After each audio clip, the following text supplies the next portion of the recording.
வடபோச்சே இலவு காத்த கிளியாக காத்திருந்த அண்ணாமலை கூறுவது என்ன விரிவாக பார்க்கலாம் இந்த ஒரு காணொளி காட்சி வழியாக. 18வது மக்களவைத் தேர்தல் நடந்து முடிந்ததை அடுத்து ஜூன் 4ஆம் தேதி தேர்தல் முடிவுகள் வெளியாகின.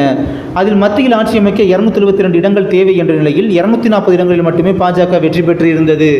அந்த ஒரு சூழ்நிலையில் அவர்கள் கூட்டணி கட்சிகளான தெலுங்கு தேசம் மற்றும் ராஷ்டிரிய ஜனதா தளம் ஆகிய கட்சிகளுடன் அதனுடன் மத்தியில் ஆட்சி அமைத்தது நமக்கு தெரிஞ்ச கதை தான். இப்படி இருக்கையில் தமிழகத்தில் 40 இடங்களில் போட்டியிட்ட ஒரு தொகுதியில் கூட பாஜக வெற்றி பெறவில்லை என்பது நமக்கு தெரிந்த விஷயம்தான். கோவை தொகுதியில் போட்டியிட்ட தமிழக பாஜக தலைவர் அண்ணாமலை வாக்கு சதவீதத்தில் 2ஆம் இடம்தான் பெற்றார். இதையடுத்து தமிழகத்தில் பாஜக தோல்விக்கு அண்ணாமலை தான் காரணம் என்றும் பாஜக அதிமுக கூட்டணி வைக்காததே தமிழகத்தில் தோல்விக்கு காரணம் என்றும் பல்வேறு தரப்பிலிருந்தும் விமர்சனங்கள் எழுந்த வண்ணம் உள்ளன. இந்நிலையில் தேர்தல் முடிவுக்கு பிறகு கட்சி மேலிடம் அழைத்ததாக கூறி அண்ணாமலை டெல்லி சென்றார். இதையடுத்து அண்ணாமலைக்கு மத்திய அமைச்சரவையில் இடக்கிழமைக்கு என்றும் தமிழக பாஜக தலைமை மாற்றப்படலாம் என்றும் பல்வேறு கருத்துக்கள் எழுந்தன.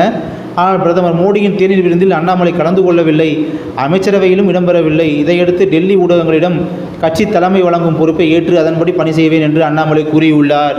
இதை பற்றி தாங்கள் என்ன நினைக்கிறீர்கள் என்பதை பற்றி கருத்து கேள்வி பெட்டிகள், அதாவது கீழே உள்ள கமெண்ட் பாக்ஸில் கருத்தை தெரிவிங்க. ஸோ அதை பார்த்து நாங்கள் என்ன ஏதுன்றதை புரிஞ்சுக்குருவோம். நன்றி.